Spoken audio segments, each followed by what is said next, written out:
Silvano and welcome to my YouTube channel! So by the way guys, this is my first vlog. Grabe kinakabahan ako kasi ngayon ko lang gumawa ng video para sa aking vlog. So ang video na ito ay isang tutorial kung saan pwede pala pagsabayin ang pag-Facebook, Instagram, YouTube at saka Twitter gamit lamang ang iyong Android phone. So simulan na natin! Tara! So ngayon, ituturo ko sa inyo kung paano at ano ang procedure para ma-achieve natin itong tutorial. So, unang gagawin natin ay pupunta tayo sa Play Store. Sa mga Apple user dyan, sa App Store naman.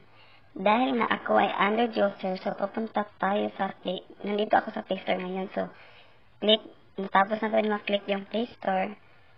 So, search natin yung multi-browser app. So, nandito na na-search ko na kanina. So, click at itong multi-browser app. So, ito yung may marami pa dito, pero ito yung na-try ko. Install natin siya. So, antayin natin ma-install. Antayin natin ma-install ang app na ito para makita natin kung okay ba itong gamitin at kung uobra ba talaga ito. Antayin natin ma-install siya rin. Naglo-loading pa siya. Kasi itong app na to ay pwede mong gamitin magkasabay yung apat na tulad ng Facebook, Instagram, Twitter at saka YouTube. So na-install na siya. So i-click natin, i-open natin.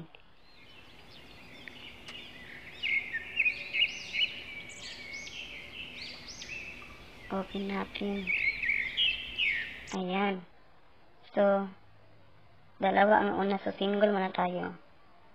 Diba, kung single, para ka lang nasa cellphone. So, cellphone naman talaga yung gamit natin. Pero, pwede sa cellphone, gamit ng iyong cellphone na Android or Apple, pwede kang gumamit ng apat na tab dito. So, una tayo ito yung una. So, normal naman natin na gumagamit ngayon ng isang tab gamit ang ating cellphone. So, punta tayo sa double view. Di ba na makikita natin dito? Double. So, dito itatry natin yung Facebook. Facebook.com. So, itatry natin kung gana ba siya. Click natin ito.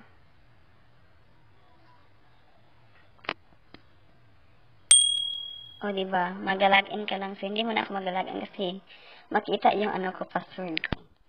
Then, diba dalawa ito yung number 1 at saka yung number 2. So, dito naman is YouTube. Kasi, purpose natin dito is, nag-upload ako sa YouTube. Kaya YouTube yung pangalawa. YouTube.com. Ito. Click natin to. O, ayan. Diba, dalawa na siya. Facebook at saka YouTube. So, nasabi ko kanina na apat yung dagdagan natin ng isa. Dagdagan natin ng isa. So, dito tayo sa tripod. Diba, yung una kanina is Facebook at saka yung YouTube. So, dito naman is search natin yung Instagram. O, ito na-search na kanina. So, click natin to.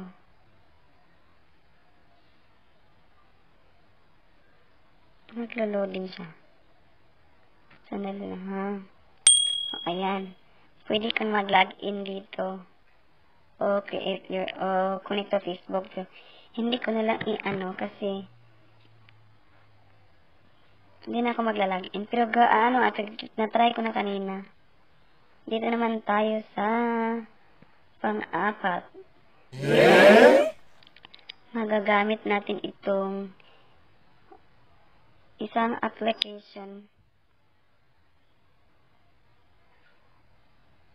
na pagsabayin yung Facebook, YouTube, Instagram at saka Twitter. So, dito naman tayo sa pang-apat na tab. So, natapos na natin yung Facebook, YouTube, Instagram, at saka ito sa pang-apat is Twitter.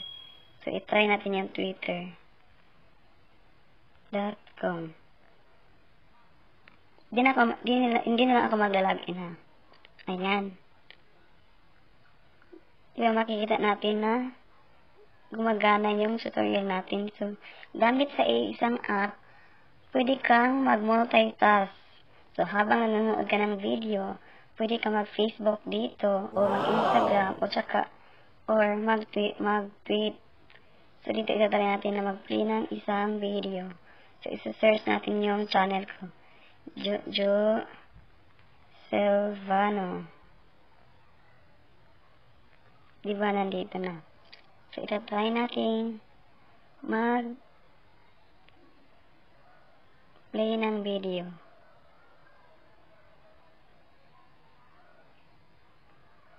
Ayan.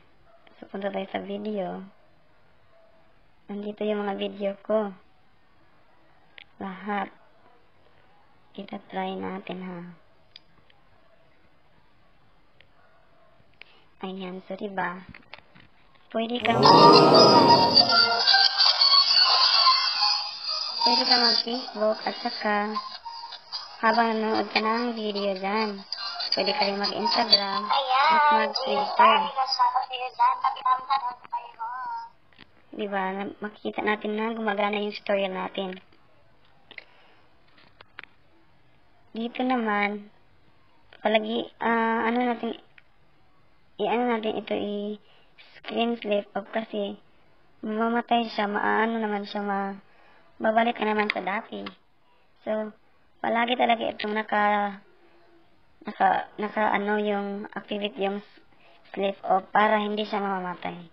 So, dito, yung image replacement, pwede ka i-change yung background nito. Kunyari ito sa Facebook, pwede mong i-change yung dito, image replacement. So, dito sa save pattern, makikita natin yung apat, diba? Yung una is Facebook. Nandito yung Facebook. Pangalawa is yung YouTube. Nandito naman si YouTube. And so on, si Instagram, at saka si Twitter. So, save natin yan.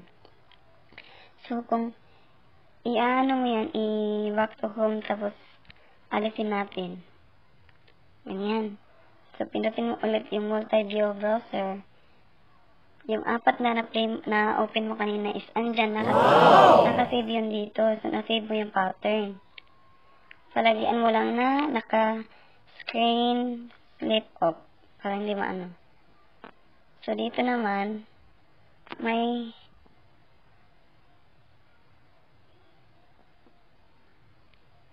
naman dito, may tutorial.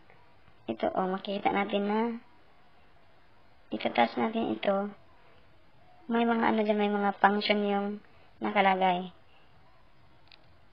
So, hindi natin yun kasi hindi naman natin yan maano. Kasi ang importante, magagamit natin na pinagsabay ang Facebook, YouTube, at saka Instagram at Twitter gamit ang isang app lamang po. So, dito na, di ba naka-play yung video ko? Ay, na-post pala. Ayan, naka-play yan. So, lagyan natin ng ayan, naka-play, diba? So, okay itong gamitin, lalong-lalo na ngayon. Sa mga estudyante dyan, pwede kayong kung magagamit ito, gamit ang kung mag-research kayo, pwede yung apat is gawin itong, yung apat is Google lahat dito, Google, at dito rin Google, at saka dito. So, hindi ka na mag-alinlangan na, parang hindi ka matagalan na makapag ng information kasi apat na to, pwede mong, kung meron kang kulang pa dito, pwede mong i-search naman dito. Wow! So, ayun lang guys. Palagyan na natin itong ayun lang po yung tutorial ko.